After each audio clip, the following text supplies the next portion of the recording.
Professeur Jadgosz, alors les JNI, c'est aussi l'occasion de faire des communications, de synthèse sur des sujets et de faire l'état actuel des connaissances. Alors, on a eu avec le professeur Molina un point sur la PrEP d'aujourd'hui et de demain. Vous, aujourd'hui, vous avez fait une communication sur les traitements antirétroviraux de demain. Alors, en quelques mots, est-ce que vous pourriez nous donner les principales pistes, les principales voies d'amélioration pour nos patients ? Alors la principale révolution qu'on a maintenant à disposition, c'est les traitements par voie injectable.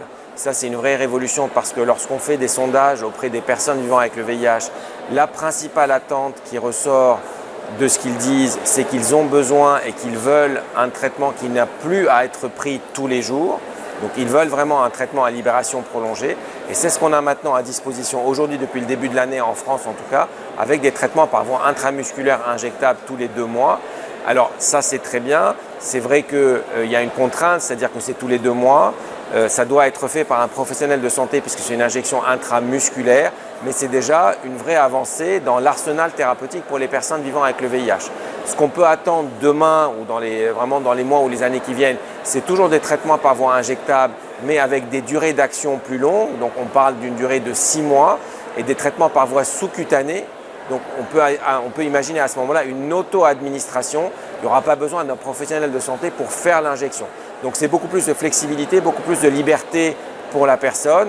Tout cela à condition de trouver des bons compagnons et de pouvoir faire des mariages entre ces molécules. Parce que si on a une seule molécule qui se donne par ce mécanisme d'action et avec cette durée d'action et qu'à côté il n'y a pas le bon compagnon, ça va être compliqué.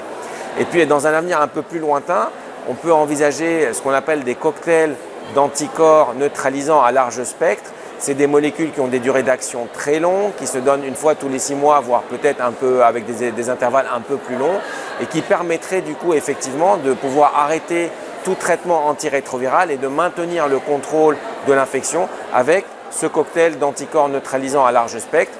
Alors ça, c'est vraiment dans un avenir un peu plus lointain, mais tout ça, ce sont des pistes qui sont tout à fait pertinentes et pour lesquelles il y a des raisons de croire qu'elles vont aboutir à des vraies solutions bientôt.